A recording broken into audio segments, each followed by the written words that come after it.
Deixe o seu like, porque o seu like ajuda muito o canal. E se inscreva no canal se você não for inscrito, beleza? Falou, vamos ao vídeo. Eu estava passando um café na minha casa e na porta do quintal dava para ver o céu. Então eu comecei a olhar o céu naquele momento e em pensamento eu me perguntei se Deus existia. Eu sempre tinha essa dúvida do Deus mais próximo, um Deus mais pessoal, que eu pudesse falar com Ele. E olhando aquela imensidão do céu, muito linda, eu me perguntei em pensamento se Deus existia. E nesse momento veio uma voz dentro de mim: o seu filho vai morrer. E nesse momento eu me desesperei, porque era o meu filho único que eu tinha. Hoje eu tenho 3 filhos, mas era o meu único filho na época. Eu me desesperei, me ajoelhei ali na cozinha da minha casa sozinho e eu falei: meu Deus, meu filho não, meu filho não. Pedi muito a Deus que não levasse o meu filho. Eu, que no momento perguntei se Deus existia, comecei a orar pedindo a Deus para que não levasse o meu filho. Era um dia de domingo, à tarde, e eu trabalhava à noite, porque quem trabalha à noite entra no domingo à noite já na firma. Eu entrei na firma para trabalhar e tinha um rapaz de poucos dias que tinha entrado na firma. Esse rapaz, ele era um crente. Pessoal, o crente, quando ele é verdadeiro, não duvide das palavras dele. Tem muitas pessoas com enganações aí dentro das igrejas, pastores, enganando as pessoas, mas o crente verdadeiro, não só o crente, o católico verdadeiro, ou qualquer pessoa verdadeiramente na sua religião, essas pessoas, quando elas têm aviso de alguma coisa, é coisa poderosa. Então, esse menino que tinha entrado na firma há 3 dias, eu percebi que ele queria falar alguma coisa para mim e eu perguntei: meu, o que é que você quer falar alguma coisa para mim que eu já percebi o que é? Ele falou: rapaz, eu queria falar uma coisa para você, mas eu não te conheço direito. Eu estou aqui há 3 dias, mas eu tenho um recado da minha pastora para você. Inclusive, eu tenho o telefone dela que ela entregou para você ficar num momento difícil que você vai passar, você ficar conversando com ela. E vai ser dado um diagnóstico de uma pessoa querida sua, mas não acredite nesse diagnóstico, porque já veio o socorro para você. E eu peguei o número do telefone daquela pastora, e na época também eu estava com a fé bem avivada, porque eu estava lendo um livro. Esse livro, se você procurar, você encontrará ele na Igreja Internacional da Graça de Deus. O nome do livro é Curai os Enfermos e Expulsai os Demônios. Esse livro é escrito por um homem chamado T.L. Osborne. Ele morreu há alguns anos atrás aí, mas é um livro maravilhoso, que ensina muitas coisas de Deus. Então eu estava lendo esse livro, eu estava com uma fé muito grande. E apesar disso, meu pensamento me traiu e eu perguntei: será que Deus existe? E então eu trabalhei nessa noite. Quando eu cheguei em casa, no outro dia, a minha mulher falou assim: falou que o meu filho tinha passado a noite inteira com dor de cabeça. E eu falei assim: vamos direto para o hospital. Eu era uma pessoa que quando dizia que tinha alguma coisa, eu já dizia: usa um remédio aí, qualquer coisa tal. Nunca pensava assim, tá levando para o hospital, mas eu já falei assim: vamos levar ele para o hospital. E ela falou: não, já dei remédio tal. Eu falei: não, vamos levar para o hospital. Eu liguei para o meu primo, chamei ele lá em casa e falei assim: leva eles no hospital, porque eu cheguei agora, eu vou dormir um pouquinho e logo em seguida eu vou no hospital depois. Aí, quando ele estava saindo para o hospital, a minha mulher falou assim: nós voltamos já. E novamente a voz veio dentro do meu coração e falou assim: não volta já não. Dizendo que eles não iam voltar já.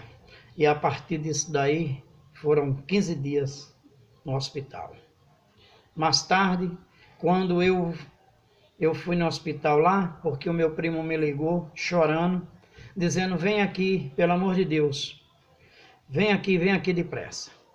Quando eu cheguei lá, estava o meu primo chorando desesperadamente, porque tinha morrido um sobrinho dele com essa doença. Há 6 meses atrás ele estava desesperado, mas eu estava tranquilo, porque a tranquilidade já tinha vindo através daquela pastora, que quando a minha mulher saiu para o hospital, eu conversei com ela, me tranquilizou e eu continuei lendo o livro.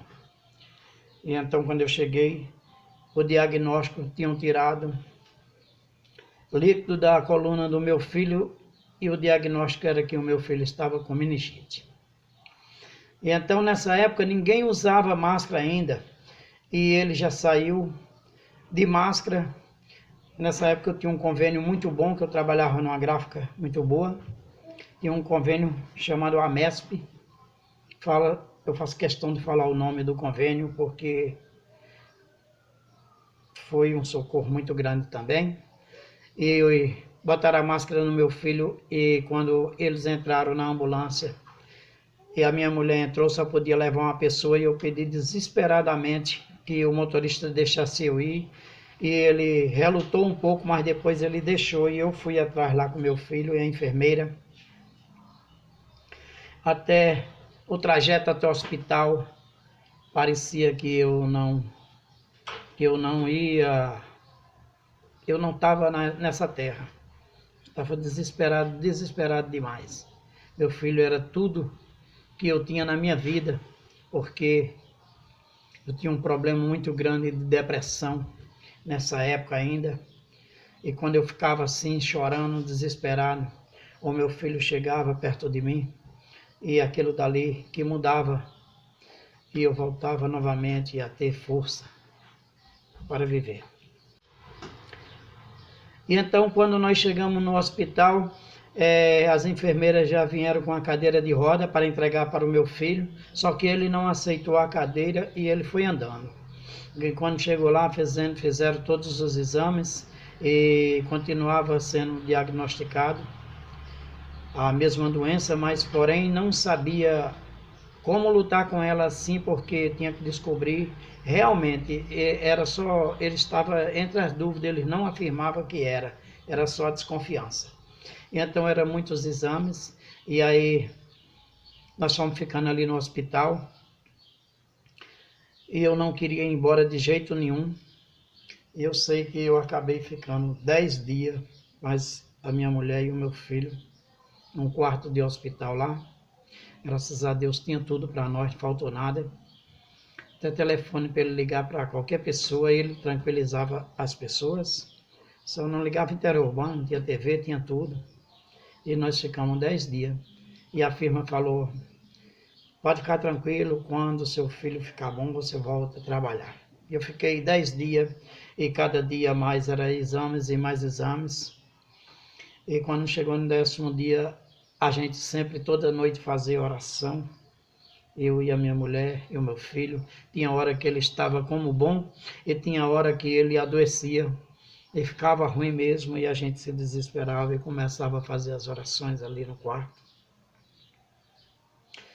Eu que não era uma pessoa convertida, mas nesse momento que eu senti a presença de Deus realmente, que Ele existia, esteve comigo todo o tempo ali.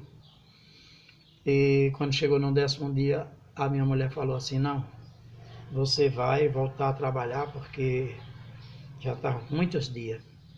E ali, o momento mais difícil foi o momento que era para tirar os medicamentos dele.